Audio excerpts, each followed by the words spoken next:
గ్రామీణ భావోద్యమంలో భాగంగా ప్రారంభించిన సత్సంగం వలగములో చేసుకుంటున్నాం. ప్రతి వారం మనం ఇక్కడ సత్సంగం చేసుకోవడమే కాకుండా ఒక మెడికల్ క్యాంప్ రన్ చేయడం, అదేవిధంగా ఈ చుట్టుపక్కల కొన్ని గ్రామాల్లో కూడా ఈ చైతన్య స్ఫూర్తి కలిగేలాగా ప్రయత్నించడం, ముఖ్యంగా విద్యార్థులను, ఉపాధ్యాయుల్ని, ఇట్లాంటి వాళ్ళను చైతన్యపరిచే భాగంగా మనం ఇది చేస్తున్నాం. చాలామంది మనతో కలిసి పనిచేయడానికి ఇష్టపడుతున్నారు. వాళ్ళందరికీ మనం కృతజ్ఞతలు చెప్పుకుందాం. ముఖ్యంగా ఏ విప్లవమైనా, ఏ భావమైనా, ఏ స్ఫూర్తి అయినా, ఏ యుద్ధమైనా, ఏ శాంతి అయినా మనలో, మనతో ఉండే వాళ్ళలో, మన ఇంట్లో, మన వాతావరణంలోనే ప్రారంభమవ్వాలి. పూజ్య భరద్వాజ మాస్టర్ గారు ఆయన ప్రబోధించిన ధర్మసారం ఏంటంటే, ఏ అన్వేషణ అయినా, సాధనైనా, ఉద్యమమైనా, సేవైనా మొదట మనలో ప్రారంభమవ్వాలి. విశ్వవిపైన మనలో వచ్చిన చైతన్య స్ఫూర్తి మాత్రమే అది ప్రపంచానికి నిజంగా నిజాయితీగా ఉపయోగపడుతుంది. అంచేత మనందరమును ఎంతో ఉత్తమమైన భావంతో పనిచేస్తాం. ఇక్కడ మనం ఏం చేయదలుచుకున్నామంటే, ముందు మనతో మనం, మన ఇంట్లో వాళ్ళతో మనం, మన చుట్టుపక్కల వాళ్ళతో మనమేమిటో, మనం ఏం చేయదలుచుకున్నామో, మన లక్ష్యం ఏమిటో, మన భావం ఏమిటో విస్పష్టంగా చెప్పుకొని అట్లా జీవించటం అనే ఒక ప్రయోగం. కేవలం మన బ్రతుకు బతకటమే కాకుండా ఆ బ్రతుకు అర్థవంతంగా, ప్రయోజనకరంగా ఉండాలి. వందలు, వేలు, లక్షల మంది యువతి యువకులు వాళ్ళ జీవితం వాళ్ళు జీవిస్తూ సాటి వాళ్ళకు ఉపయోగపడాలి. అది మన భావం. ఆ భావానికి మనం గత కొన్ని సంవత్సరాలుగా, 10 ఏళ్లుగా నెల్లూరు సాయి మందిరంలో జరిగే సత్సంగం దాదాపు ఒక 46 దేశాలలో కొన్ని లక్షల మందిని అది స్పర్శించడం, అనేక దేశాల నుంచి కూడా ఇక్కడికి వస్తున్నారు. వెనక అక్కడ తానా దీంట్లో పనిచేసిన విష్ణుభట్ల రామన్న గారు, వియన్నాలో ఉండే ఫైనాన్షియల్ సంస్థలో పనిచేసే సత్య శ్రీనివాస్ గారు, ఇట్లా కొంతమంది. అయితే మన లక్ష్యం మాత్రము బాగా డబ్బులున్న వాళ్ళు, చదువుకున్న వాళ్ళు వీళ్ళు కాదు. మన లక్ష్యం నిరుపేద మానవుడు. మన గమ్యం అజ్ఞానంతో ఉండే సామాన్య మనిషి. ఎవరికైతే మనం ఆకాశం నుంచి పువ్వులు చల్లినట్టు, రత్నాలు చల్లినట్టు మంచి భావాలు చల్లుకుంటూ వెళతాం. వీటిని ఎవరు ఇష్టపడితే వాళ్ళు స్వీకరిస్తారు. ఇష్టం లేకుంటే ఇబ్బంది లేదు, వాళ్ళకి నష్టం లేదు, మనకు కష్టం లేదు. ఈ విధంగా ఒకప్పుడు భావ కవితోద్యమాలు, విప్లవోద్యమాలు వచ్చాయి. కానీ నిజానికి మనకు చాలామంది ఈ భావస్ఫూర్తితో స్టార్ట్ చేసిన దాన్ని కొనసాగించలేదు. ఈరోజు గాంధీ మహాత్ముడు కనుక బతికి ఉంటే, వివేకానందుడు ప్రాణంతో ఉంటే, రామకృష్ణ పరమహంస, రమణ మహర్షి శరీరందారులుగా ఉంటే, భరద్వాజ మాస్టర్ మన మధ్యలో ఉంటే, దీన్ని తప్పకుండా ఆశీర్వదించి, అనుగ్రహించి తోడుంటామని మనకు తమ సపోర్ట్ వ్యక్తం చేశారు. ఇక్కడ మనం ఏం చేయాలనుకుంటున్నామంటే, మన విద్యాలయాల్లో కానీ, మన కుటుంబ స్థాయిలో కానీ, మనం ఎక్కడి వరకు జీవించే జీవన వ్యవస్థలో కానీ ప్రాచీన భారతీయ ఋషి దృక్పథాన్ని తెలిసే విధానం లేదు. ఈరోజు ఇప్పటికి కూడా మన విద్యా వ్యవస్థ పూర్తిగా లార్డ్ మెకాలే అడ్వైజర్స్ మీద జరుగుతోంది. 1886 సంవత్సరం తర్వాత వచ్చిన విద్యా సంస్కరణలన్నీ కూడా భారతీయ ధర్మాన్ని, ఋషితత్వాన్ని చెప్పేగల లేవు. అంచేత మనం ఏం చేద్దాం అనుకున్నామంటే, అన్నిటికంటే గొప్ప సహాయము సరి అయిన జీవన కళను, దృక్పథాన్ని తెలియచేయటం అనేది మన భావం. అందుకోసం మనం శ్రద్ధగా కృషి చేయాలని నిర్ణయించుకున్నాం. అయితే మనమేం సన్యాసులం కాదు. మనకు సన్యాసం మీద కంటే జీవితం మీద గౌరవం, సంసారం మీద గౌరవం, కుటుంబ వ్యవస్థ మీద గౌరవం. నిజమైన సన్యాసిని గౌరవిస్తాం, కానీ ఈరోజు నిజమైన సన్యాసులు, ఉత్తమ స్థాయికి చెందిన వారు అరుదుగా ఉన్నారు. అది చెప్పడానికి మనం ఏం భయపడం. అదేవిధంగా ఒక సన్యాసి కంటే ఒక గృహస్థు ఎక్కువ పనిచేయగలడు. ఒక సాధువు కంటే కూడా ఒక భావస్ఫూర్తి కలిగిన ఆవేశపరుడు ఎక్కువగా పనిచేయగలడు. ఒక యువకుడు, ఒక యువతి మనకు ఇందులో ఎక్కువ సహకరించగలరు అనే నమ్మకం మనకుంది. అయితే మనం ఏం బోధిస్తామంటే, ముక్తి, మోక్షము, అర్థం కాని జ్ఞానము, ఇట్లాంటి పదాలు ఏం చెప్పం. అవి అతి విశిష్టమైన జ్ఞాన సంపదకు చెందిన భారతీయ ఆధ్యాత్మిక వారసత్వానికి చెందినవి. వాటిని గౌరవిస్తాం, నమస్కరిస్తాం. కానీ మన జీవితంలో మాత్రం మనం ఏం అనుసరిస్తూ ఉంటే ఎట్టి పరిస్థితులలో అయినా కనీసం తృప్తిగా, కనీసం శాంతిగా, కనీసం ఆరోగ్యంగా, మినిమం గ్యారంటీతో బతికేందుకు ప్రయత్నించాలి. మన చుట్టూ ఉండే సమస్యలను ధైర్యంగా ఎదుర్కొంటాం. మనలో మనం చేయబట్టుకొని నడవటం ద్వారా సంపదకు అర్థం మానవ సంబంధాలను చెప్పాలి. సంపద అంటే ఏమిటంటే డబ్బు అనుకుంటాం, లేకపోతే పదవి అనుకుంటాం, ఆస్తిపాస్తులు అనుకుంటాం. నిజమే, అవన్నీ అవసరం. సమర్థత లేని మానవుడు మానవుడే కాదు. కానీ వీటన్నిటికంటే అతి ఉత్తమ సంపద ఏంది అంటే మానవ సంబంధం, ఉత్తమ మానవ సంబంధం అనే భావంతో మనం కృషి చేస్తున్నాం. ఈ కృషిలో మనకు భగవంతుడు ఎంతో కొంత అనుగ్రహిస్తున్నాడు. లేకపోతే మనం ఈ ఊర్లో ఈ పని చేయాలి ఇక్కడి నుంచి అనుకోలేదు. కొద్ది రోజుల్లో మనం గ్రామీణ ప్రాంతంలో అతి ప్రాచీన భారతీయ ఋషి విధానాన్ని బట్టి అగ్ని సేవ చేయబోతున్నాం. కులం, మతం, జాతి భేదం, స్త్రీ పురుష భేదం ఏమీ లేకుండా ఒక మంట వెలిగించి దానిలో నవధాన్యాలు ఇత్యాదులు వాళ్ళకి ఏ ఉంటే అవి వేసి నమస్కరించి నేను అందరి కోసం జీవిస్తాను, అందరూ నా కోసం జీవించేలాగా నన్ను నేను మార్చుకుంటాను అనే ఒక ప్రమాణంతో ఆ పని చేయబోతున్నాం. అందుకని మనం ఇక్కడ చేయబోయేది ఒక అద్భుతమైన ఉద్యమం కనుక ఇది ఒక సత్పురుషుడైన వెంకయ్య స్వామి ఉన్న దగ్గర చేద్దాం అనుకున్నాం. పైగా మనం ఒకసారి వెంకయ్య స్వామిని చూసినప్పుడు ఆయన ఒక మాట చెప్పి ఉన్నాడు, నీ జీవితంలో ఇతడు ఒక మంచి పని చేయబోతాడు, దానికి పరమాత్ముడు భగవంతుడు తోడుంటాడని. అది కూడా ఇందుకు ఉపయోగపడి ఉంటుంది. కాబట్టి మనం ఇక్కడ చేస్తున్న ఈ పని ఈరోజు కలిసాం. తర్వాత మన అందరం మన జీవితాలు ఎక్కడికి తీసుకెళ్ళిపోయినా మనందరం కూడా అతి ఉత్తమమైన రీతిలో మన జీవితాలు సంస్కరించుకోవడానికి ఇది మంచి అవకాశం. కాబట్టి ప్రతి యువతిని, ప్రతి యువకుణ్ణి, ప్రతి నిరుపేదను అందరినీ పిలుస్తాం. మనం ఇక్కడ కొద్ది రోజుల్లో రెగ్యులర్గా మంచి మెడికల్ క్యాంప్ రన్ చేస్తాం. ప్రస్తుతం మేము ఆదివారం మాత్రం పెడుతున్నాం. డయాగ్నోసిస్ స్టార్ట్ చేసి ఒక మంచి రోజు చూసుకొని మన ఊర్లో ఈ ప్రాంతంలో అందరినీ పిలిచి గౌరవప్రదంగా ఇక్కడ క్లినిక్ స్టార్ట్ చేస్తాం. ఫ్రీ క్లినిక్ అది. అక్కడ మనం బేసిక్గా తక్కువ మందులు ఉంటాయి. ఇక్కడ ముందు మీకు విభూది ఇస్తాం, భగవంతుడి ఋషి యొక్క తపస్సే కాపాడుతుందయ్యా అని చెబుతాం. ఆ తర్వాత మనం డయాగ్నోస్ చేసి ఇక్కడ కానీ నెల్లూరులో కానీ మన చేతనైనంత సాయం చేస్తాం. అరచేతి వైకుంఠాలు ఏమి చూపించాం. కన్నీళ్లు తుడవడం మన లక్ష్యం, సహాయం చేయడం మనకి ఇష్టం, అన్నం పెట్టడం, ఆదరించడం, ఏమీ ఇవ్వలేకపోతే ఓదార్పు చెప్పటం చేద్దాం అనేది మన ఉద్దేశం. ఆ విధంగా ఒక మంచి సైన్యం లాంటి యువతీ యువకులను దేశవ్యాప్తంగా తయారు చేయాలనేది మన భావం. ఇప్పటికి సుమారుగా ఒక 2000 మంది మనతో కలుస్తానన్నారు. కాబట్టి దాన్ని బట్టి మనం ఎప్పుడో ఒక రోజున రూపకల్పన చేసుకుని నెల్లూరులో కానీ, మద్రాసులో కానీ, హైదరాబాద్లో కానీ, బెంగళూరులో కానీ ఎక్కడో ఒక దగ్గర దీన్ని ఇంకొక రూపంగా చేయాల్సి రావచ్చు కూడా. కాబట్టి ఇక్కడ మనం చేస్తుంది కేవలం భజన, ప్రార్థన, పూజ, పుణ్యం కోసం పోరాటం ఇవి కావు. మనకు ముక్తి మోక్షం కంటే కూడా మనిషి కన్నీళ్లు ప్రధానమైనవి, ఆకలి ప్రధానమైనది, అజ్ఞానం ప్రధానమైనది. అందుచేత దానికోసం కృషి చేస్తాం. దానిని పోగొట్టుకుంటే మనతో పాటు మన జీవితానికి అర్థం ఉంటుంది. అదనమాట మన భావం. ఈ పని నేను ఒక్కడే చేయటం లేదు, ఎంతోమంది సమిష్టి కృషి వల్ల జరుగుతోంది. భావన నాదైనా శ్రమ చేసేవాళ్ళు ఎందరో, పల్లకి ఎక్కేది నేనైతే మోసేవాళ్ళు చాలామంది ఉన్నారు. వాళ్ళందరూ నాకు భగవత్ స్వరూపమే. మన సిద్ధాంతం ఏంటంటే ఇంట్లో వండిన ఆహారం పెట్టాలని. ఇక్కడ సత్సంగం జరగగానే ఆకలితో ఇంటికి బొమ్మనడం, అదిగో అక్కడ వెంకయ్య స్వామి వాళ్ళు పెడతారు పోండి అనడం కాకుండా ఏదో కొంత ఆహారం పెట్టడం కూడా మన విధానం. కలిసి తినటం యజ్ఞం. తినడానికి వండి పెట్టడం ఒక మహాయజ్ఞం. వండే వాళ్ళకి ఎవరు తింటారో తెలియదు, తినేవాళ్ళకి ఎవరు పెట్టారో తెలియదు. అంటే ఈ మధ్యలో సేవ చేసిన వాళ్ళు ఎవరికి కూడా ఎవరితో ఏ విధంగా ఉన్నారో తెలియదు. ఈ అద్భుతమైన సంబంధం భగవంతుడి పేరు మీదే సాధ్యం.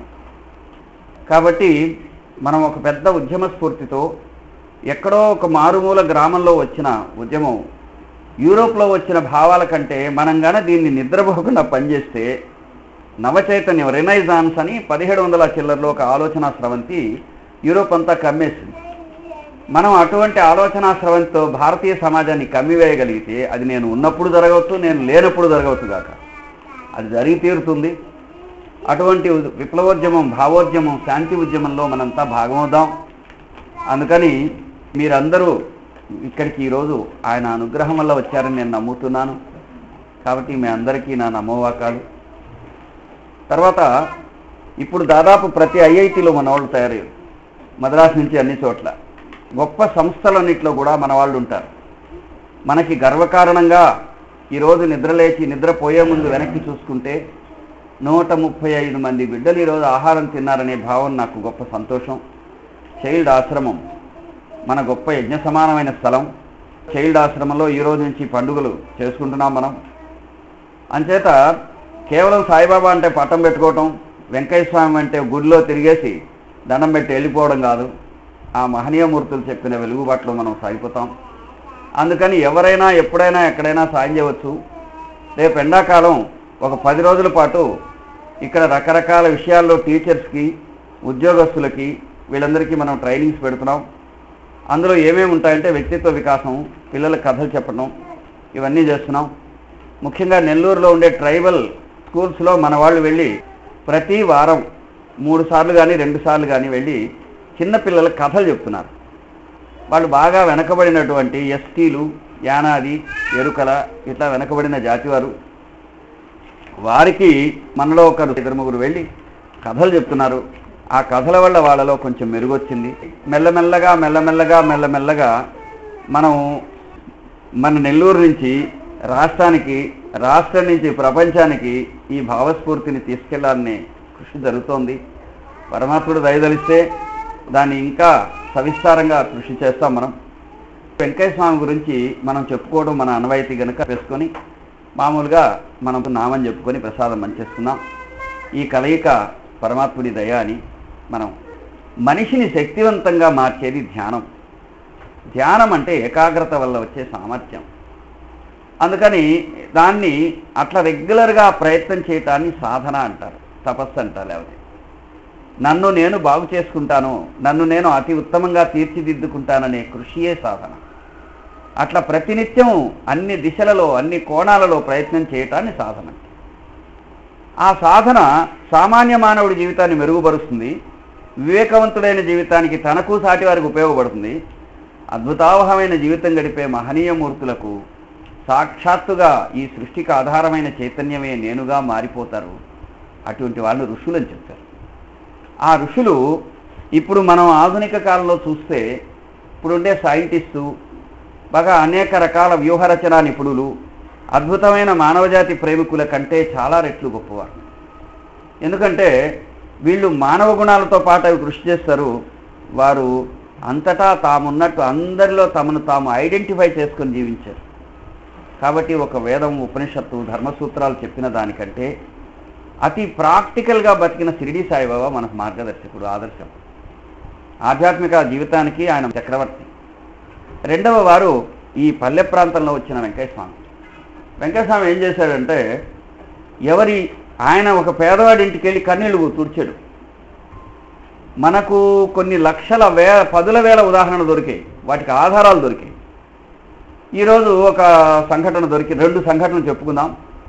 మన పరిశోధన ఆయన అనుగ్రహం వల్ల ఇంకా రోజు రోజు ఎంతో అభివృద్ధి చెందుతోంది. 4 సంవత్సరాలలో వచ్చిన ప్రగతి కంటే ఇటీవల వచ్చిన అద్భుతమైనటువంటి విషయాలు రోజు రోజుకి ఎన్నో ఉన్నాయి. ఆకాశంలో రాత్రి అయ్యే కొద్దీ నక్షత్రాలు మెరిసినట్టు, సముద్రపు అలల మీద నురుగు కనిపిస్తూనే పెరుగుతున్నట్టు, సంధ్యకాలం ఆకాశంలో సహజ వర్ణాలు కనిపించినట్టు రోజు రోజుకి మన పరిశోధనా ఫలాలు ఎంతో సంతోషిస్తున్నాయి. కాబట్టి మనం ఈ కృషి చేద్దాం. అందులో ఒక విషయం ఉంది ఇక్కడ. మొన్నటి రోజు ఇంటర్నెట్లో చూసి నాకు కుర్రవాడు ఫోన్ చేశాడు, జంగారెడ్డిగూడెం అనుకుంటా, అతను చైతన్య అతని పేరు. ఫోన్ చేసి అతను నాకు ఒక మాట చెప్పాడు. సార్, నాకు మీ నమస్కారం అండి, చాలా సంతోషం అని ఒక గొప్ప వెంకయ్య స్వామి లీల చెప్పాడు. బహుశా అతను ఈరోజు ఇక్కడికి రావాల్సింది. పై వారంగా వచ్చినట్టయితే మనం అతను చూపిస్తాం ఇక్కడ మన వాళ్ళందరికీను. అతను ఒక అంగట్లో గుమస్తాగా ఉన్నాడు, ప్లైవుడ్ షాప్లో. నాకు పేద పరిస్థితి కొన్ని సంవత్సరాల ముందు. ఆ షాప్లో వాళ్ళ యజమానిని మెప్పించాలని అనుకుని అతను ఏం చేశాడంటే, ఓ పెద్ద కమ్ములు ఇవి మోస్తా ఉన్నాడు, ఇనుప కమ్ములు. అవి పొరపాటుగా అది స్లిప్ అయ్యి అతను బోళబడి ఆ కమ్మి అతను నడుము మీద పడింది. నడుము ఇక్కడ ఒక డిస్క్ దెబ్బతిని అక్కడంతా బాగా విపరీతమైన నొప్పి వచ్చింది. ఆ నొప్పికి వైద్యం చేయించుకునే శక్తి లేదు అతనికి. కాబట్టి పక్కనే ఉండే రాజమండ్రికి వెళ్ళాడు. అక్కడ ఎవరో ఒక డాక్టర్ గారు చూసి ఒక 4 రోజులు చూస్తే తగ్గలేదు, పని సరిగా చేయలేకున్నాడు. మనసు కష్టంగా ఉంది. సరే రాజమండ్రి డాక్టర్ కాదు, ఈయనకంటే గొప్ప డాక్టర్ ఏలూరులో ఉన్నాడని మనవ డాక్టర్ అరిపోయారు. ఆయన గారు ఇస్తే కొద్ది రోజులు తగ్గి మళ్ళీ నొప్పి వచ్చింది. అప్పుడు ఆయన అన్నాడు, ఇదేదో కిడ్నీలు ఏమన్నా నలిగేయేమో నాకు అనుమానంగా ఉందన్నాడు. అందుకని అతను ఏం చేశారంటే నేరుగా విజయవాడ లీలావతి హాస్పిటల్కి వెళితే వాళ్ళ తల్లిదండ్రులు ఛార్జీ కొద్ది డబ్బులు పట్టుకొచ్చారు. ఆ డబ్బుతో అక్కడికి వచ్చి అతను ట్రై చేసే వాళ్ళు 4,000 రూపాయలు స్కాన్ తీస్తాము, అప్పుడు కానీ మీకు ఏం దెబ్బతిన్నాయో తెలియవు, ఈ నొప్పికి కారణం తెలియదు అన్నారు. అప్పుడు అతను ఏం చేశాడంటే 4,000 పెట్టుకునే స్తోమత మాకు లేదు, ఇంటికి వెళ్ళి డబ్బు చూసుకుని వస్తామని చెప్పి వెళ్ళి అతనికి వాళ్ళ యజమాని వాళ్ళు భరద్వాజి గారిని ముఖ్యంగా వచ్చి వెంకయ్య స్వామిని కూడా తెలిసినవాడు. ఆ నెల్లూరు జిల్లాలో ఎక్కడో గొలగమూడు ఉందని తెలుసు అతను. అందుకని ఆయన దగ్గర రోజు తన కూలి తీసుకునేటప్పుడు 5 రూపాయలు దాచిపెట్టేవాడు. 605 రూపాయలు అది ఉంటే లెక్క చూసుకొని 605 తీసుకునేసి వాళ్ళ ఇంట్లో చెప్పకుండా ఒక జత గుడ్డలు తీసుకుని గొలగమూడు వచ్చేసాడు. ఇక్కడికి వచ్చి వెంకయ్య స్వామికి మొరపెట్టుకున్నాడు, అయ్యా నిన్ను నమ్ముకొని వచ్చేసాను పేదవాడిని అని చెప్పి ఆయన దండం పెట్టుకుని, ఇక్కడెట్లా భోజనం దొరుకుతుంది, ఒకరిద్దరు ఆశ్రయం ఇస్తారు మనవాళ్ళు, అక్కడెక్కడో ఉండి పని చేస్తా ఉండిపోయాడు. మరో రోజు ఎప్పుడో వాళ్ళ అమ్మకు ఫోన్ చేసి, అమ్మా నేను ఇట్లా వచ్చేసాను, ఇక నేను తిరిగి బాగైతే వస్తాను లేకపోతే రాను అని చెప్పి ఇక్కడ ఉండటం ఆరంభించాడు. కొద్ది రోజులు ఉన్న తర్వాత ఒకరోజు ఇక్కడ ఎదురుగా వంటశాల ఉంది, భోజనం పెడతారు వెంకయ్య స్వామి పేరు మీద. ఆ పైన పడుకొని ఉంటే వెంకయ్య స్వామి కల్లో కనిపించాడు. ఇతని వీపంతా నిమిరి, ఎందుకో బాధపడతావు, నేనున్నది మీకోసమే అని చెప్తూ ఒక మాట అన్నాడు. ఆ నడువంతా నిమిరి, ఈ రోజుకు 10వ రోజున నీ వ్యాధి పూర్తిగా తగ్గిపోద్ది, నీకు ఇంకెప్పుడు రాదు అని చెప్పాడు ఆయన. ఆ తర్వాత 10వ రోజుకల్లా అతనికి తగ్గిపోయింది. తగ్గిపోయినాక మహా సంతోషంతో ఆయనకి సాష్టాంగ నమస్కారం చేసుకుని ఊరుకు పోయాడు. పోగానే ఈరోజు ఆయన పరిస్థితి ఏంటంటే, ఇది జరిగి సుమారు 7-8 సంవత్సరాలు అయినట్టుంది. విచిత్రం ఏంటంటే ఇప్పుడు ఆ ఊరిలోకి ఉండే అతిపెద్ద ప్లైవుడ్ షాపు, అతిపెద్ద ఐరన్ షాపు అవి వాళ్ళవే. నాకు భగవంతుడు సమస్తం ఇచ్చాడు, గొప్ప సంపద ఇచ్చాడు సార్, మేము ఆనందంగా ఉన్నాం. భగవంతుడు ఉన్నాడా లేడా అంటే ఇదిగో నా జీవితమే గుర్తండి. కొద్ది రోజుల ముందు నేను నిరుపేదను, వైద్యం చేయించుకొని శక్తి లేని వాడిని, ఈరోజు నేను బాగా సంపన్నుడిని, నేను బాగున్నాను, అన్ని విధాలా బాగున్నాను, మిమ్మల్ని చూడటానికి వస్తానని చెప్పాడు. అందుచేత మన వెంకయ్య స్వామి పుస్తకం అతను ఎక్కడో పక్కన చదివి నెట్లో చూసి అతను స్పందించిన స్పందన ఇది. అంటే ఎంతోమంది వెంకయ్య స్వామి భక్తులు పొందే ఒక అద్భుతమైనటువంటి ఇది మనకు తెలుస్తున్నాయి. అంటే ఇక్కడ ఇది సోమరితనాన్ని, నిష్క్రియాపరత్వాన్ని చెప్పదు, తపస్సు ఎంతటి సమర్థవంతమో చెబుతుంది. వెంకయ్య స్వామి స్వయంగా హాస్పిటల్కి వెళ్ళి వైద్యం చేయించుకున్నారు. వెంకయ్య స్వామి ఎంతోమందిని హాస్పిటల్కి పంపించారు. కానీ హాస్పిటల్ కంటే, వైద్యం కంటే తపస్సు ఎక్కువ మేలు చేయగలదని మాత్రం ఆయన చెప్పారు. మామూలుగా మీరు మంచి డాక్టర్ల దగ్గరికి వెళితే ఐ ట్రీట్, హీ క్యూర్స్, నేను ట్రీట్మెంట్ ఇస్తాను, భగవంతుడు కాపాడుతాడు అని ఉంది. అదేవిధంగా నాకు బిడ్డ వంటి ఒక అమ్మాయి తీవ్రమైన కష్టంలో ఉండి మేమిద్దరం స్వామికి బాబాకు చెప్పుకున్నాం. మాకు కూడా మాస్టర్ అన్న బాబా అన్న ఇష్టం. ఎక్కడ ఎవ్వరూ కాపాడలేని పరిస్థితుల్లో ఆ సౌభాగ్యవతి అయిన బంగారు తల్లి ఆడపిల్ల ఒక బిడ్డను పెట్టుకుని బతికే అమ్మాయికి భగవంతుడు ఎంతో సహాయం చేశాడు. కన్నీళ్లతో కృతజ్ఞత చెప్పుకోవడం తప్ప మనం చేయగలిగేది ఏముండదు. అందుకని ఎన్నో దివ్యమైన అద్భుతమైన లీలలు, ఆయన సామర్థ్యం, ఆయన శక్తి. నేను సామాన్యుణ్ణి, చాలామందికి సాయం చేయాలని నాకు ఉంటుంది. నాకు ఎప్పుడు ఊపిరాడనప్పుడల్లా నేను ఆయనకు పరిచయం చేస్తాను. ఆ పరిచయం చేసిన ప్రతిసారి వెంకయ్య స్వామి గెలుస్తున్నాడు, సాయిబాబా గెలుస్తున్నాడు. ఈరోజు షిరిడీలో ఉదయాన్నే ఒకరు దర్శనానికి వెళ్ళారు. వాళ్ళకి ఆ మధ్య ఒక పెద్ద కష్టం వచ్చింది. ఎంత కష్టం అంటే ఇంకొక 5 నిమిషాల్లో ఆయన అరెస్ట్ చేస్తారని సాయిబాబా గుళ్ళో నేనున్నాను వచ్చాడు. నిజంగా నాకైతే చాలా బాధేసింది. 5 నిమిషాల్లో అరెస్ట్ చేయబోయే మనిషిని నేనేం చేయాలి, నా కారులో కూర్చోవా అన్నారు. సమయానికి నేను కారు కూడా తెచ్చుకోలేదు. సరే ఆ పైన గది ఉంది, ఆడ కూర్చో అన్నారు. చిత్రం ఏంటంటే 5 నిమిషాలకు మళ్ళీ ఫోన్ వచ్చింది. ఏమైందంటే అభిప్రాయం మార్చుకున్నారు. ఆ తర్వాత ఏమైందంటే ఈరోజు ఆయన ప్రమోషన్ వచ్చి షిరిడీలో బాబా పాదాలకు చెప్పుకొని వచ్చాడు. అయ్యా నువ్వు ఉన్నావు, 95 ఏళ్ల నాడు దేహం విడిచిన నువ్వు కూడా నా ప్రార్థన విన్నావు, అన్యాయంగా నేను ఆపద పాలు కాకుండా కాపాడావు, నిన్ను నమ్ముకున్న నా భార్యా బిడ్డలు నేను నీకు కృతజ్ఞత చెప్పుకుందామని వచ్చాను, ఉదయాన్నే పోయి చెప్పుకొని వచ్చారు. అంటే ఎంత ప్రమాదం అంటే అసలు అతనికి సంబంధం లే, ఆయన జూనియర్స్ చేసిన పనులనే ఉన్నాయి. ఒకవేళ సంబంధం ఉన్నా లేకపోయినా అతను దారుణంగా ఆయన పాదాలు పట్టుకున్నప్పుడు బాబా కాపాడారు. ఆ కుటుంబం సంతోషంగా ఉంది. అట్లా అందరికీ చట్టం కాదు, చట్టం కంటే నీతి గొప్పది, నీతి కంటే ధర్మం గొప్పది. ఆ ధర్మరూపమైనటువంటి సహకారం మహాత్ముల వల్ల మాత్రమే లభించడం. అటువంటి వారు వెంకటేశ్వర స్వామి. కాబట్టి వెంకటేశ్వర స్వామిని పరిచయం చేస్తే రైతు ఇంట్లో పంట ఉంటుంది, ఉద్యోగస్తుడి ఇంట్లో వాడు ప్రశాంతంగా బతుకుతాడు, విద్యార్థులకు చదువు వస్తుంది, కుటుంబానికి ఎక్కడైనా అండగా ఉండి ఆయన కాపాడుతాడు. ఆ విధంగా నువ్వు చేసే అన్ని సత్కార్యాలకు నేను తోడుంటాను అన్నమాట మన విషయంలో ఎన్నిసార్లు రుజువైంది. అందుచేత ప్రతి దగ్గర భగవంతుడి అండ ప్రతి వారికి ఉంటుందని చెప్పటం మన సత్వన ఉద్దేశం. ఈరోజు ఉదయం మనకు ఒక పరిశోధనలో ఒక సంఘటన తెలిసింది. ప్రసన్నలక్ష్మి ఇందిరమ్మ దాన్ని ట్రేస్అవుట్ చేశారు. అది ఇప్పుడు తను చెప్తుంది. బాబుకి తీవ్రమైన అనారోగ్యం కలిగి ఆపరేషన్ చేయాలంటే బాబా కల్లో కనిపించి వెంకటేశ్వర స్వామి దగ్గర నిద్ర చేయమని చెప్పారు. వాళ్ళు వెంకటేశ్వర స్వామి దగ్గరికి వచ్చి నిద్ర చేశాక ఆ రాత్రి స్వామి కల్లో కనిపించి ఆపరేషన్ చేసినట్టు కళ్ళు వచ్చింది. తెల్లారి డాక్టర్లు చూసి ఏం ఆపరేషన్ అవసరం లేదు అని చెప్పారు. మహాత్ముల మధ్యలో తేడాలు ఉండవు, వాళ్ళు ఒక్కటిగా ఉంటారు. సాయిబాబాతో ఈయనకు ఎన్ని సంబంధాలు ఉన్నాయని చూస్తూ వచ్చాం. ఆయన మా పెద్దన్నని చెప్పారు. నాకు సంబంధించినంత వరకు నేను విద్యానగర్లో వెంకటేశ్వర స్వామి వచ్చి 5 రోజులు 3 రోజులు 5 రోజులు ఉన్నాను. అప్పుడు భరద్వాజ మాస్టర్ ఒక టెలిగ్రామ్ వచ్చి పిలిస్తే నేను కూడా వెళ్ళాను. అంతకు ఒక రోజు ముందు షిరిడి నుంచి వచ్చున్నాం. షిరిడి బాబా ప్రసాదం, అక్కడి నుంచి విభూది అవి తీసుకెళ్ళి మాస్టర్ దగ్గర ఇచ్చాను నేను. ఎందుకంటే ఆయన దగ్గర ఇవ్వడం ధర్మం కదా. వారు హారతి ఇచ్చి వెంకటేశ్వర స్వామి కూడా హారతి ఇస్తే ఆయన తలగుడ్డ కట్టుకొని లేచి కూర్చొని వెంటనే ఆ హారతి కళ్ళకు అద్దుకున్నారు. అప్పుడు మాస్టర్ దగ్గరికి వెళ్ళి అబ్బాయి షిరిడి వెళ్ళొచ్చాడు, ప్రసాదం తీసుకొచ్చాడు అని ఇస్తే ఆయన కళ్ళద్దుకొని చేతి తీసుకొని తిన్నారు. ఆ ప్రసాదం స్వీకరించారు. సాధారణంగా సాధువులు ఒకరితో ఒకరు ఎట్లా ఉంటారో ఇప్పుడు ఉండేవాళ్ళలా కాకుండా వాళ్ళు గొప్ప సామరస్యంతో మెరిగారు. పెద్దన్న ఆయన కూడా ఉత్తర దేశంలో ఉంటాడు, గుండం వేస్తాడని చెప్పారు. అందుకని ఇంకోటి ఏంటంటే ముఖ్యంగా నాకు షిరిడి సాయిబాబా అంటేనే ఇష్టం. నేను ఎప్పుడు ఆయన్నే స్మరిస్తాను. మహాత్ముల మధ్యలో ఏం విభేదాలు ఉండవు, విభిన్నతలు ఉండవు, వాళ్ళంతా ఒకటిగానే ఉంటారు. అందుకని మహాత్ములను ఆశ్రయించే గొప్ప సమాజం అది. దానికి కులము మతము ఎక్కువ తక్కువలు ఏమీ అడ్డవరావు. అందుకని ఆ భావాన్ని మనం ప్రపంచంలోకి తీసుకెళితే మన బిడ్డల తరం ఉత్తమ సంస్కారవంతులు అవుతారు, సుసంపన్నమైనటువంటి సంపదలతో విరాజిల్లుతారు. ప్రతివాడు అన్నం లేకుండా ఉండడు, ఆకలేని వాడికి అన్నం, గుడ్డలు లేని వాడికి గుడ్డ, పని లేని వాడికి పని, ఈ విధంగా అన్ని ఆరోగ్యం అన్నీ లభిస్తాయి. అటువంటి సుసంపన్నమైన సమాజం మనందరికీ లభించాలని ఆశిస్తూ మీ రూపంలో ఉండే పరమాత్మకు నమస్కారం. మీ అందరికీ శుభాకాంక్షలు.